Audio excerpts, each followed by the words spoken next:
You're never far from a fisherman on the Irish Sea. Boats of every shape and size ply these waters.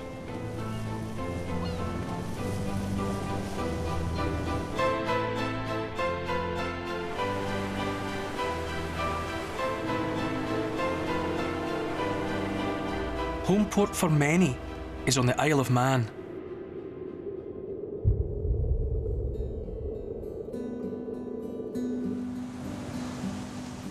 Whatever their craft, all sailors share a common bond, and Douglas Harbour shelters a tragic reminder of those in peril on the sea. Wrecks usually remain on the seabed, but cradled by the sea wall at Douglas is a boat that was raised because of the awful circumstances of her sinking.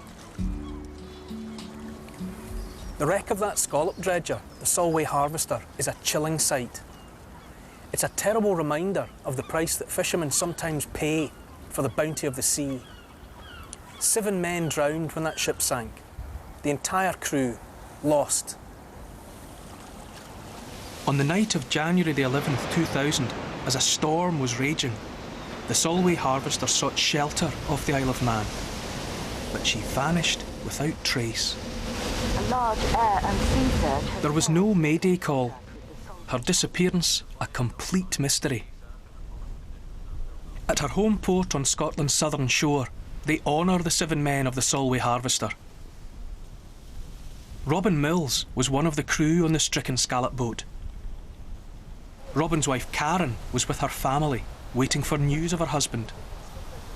5 o'clock in the morning, press were arriving, and you were beginning to think, this is getting scarier, this is maybe real, you know, because you still had a hope at 5 o'clock in the morning that they would be found. There was nothing definite, nothing confirmed at that stage. So I think about 6 o'clock somebody persuaded us to try and rest, probably because I was pregnant at the time and they were worried about me.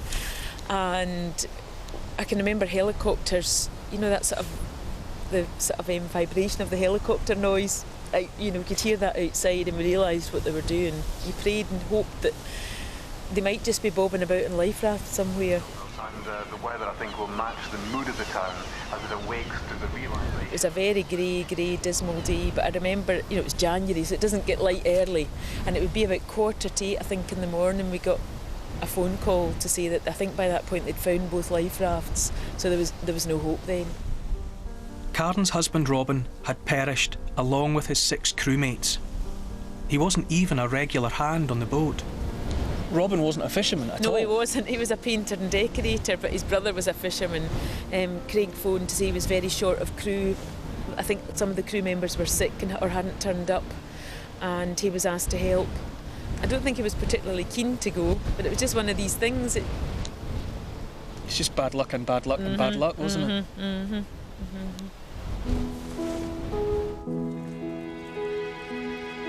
When the Solway Harvester was found on the seabed, the Manx government had the vessel raised to recover the bodies and return to the Isle of Man to investigate the mysterious sinking.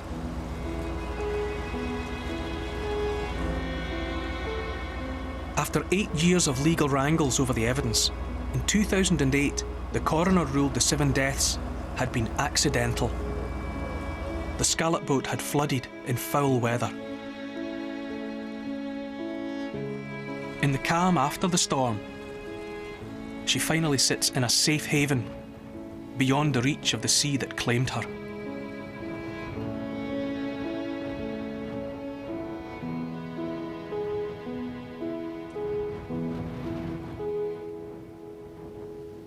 Out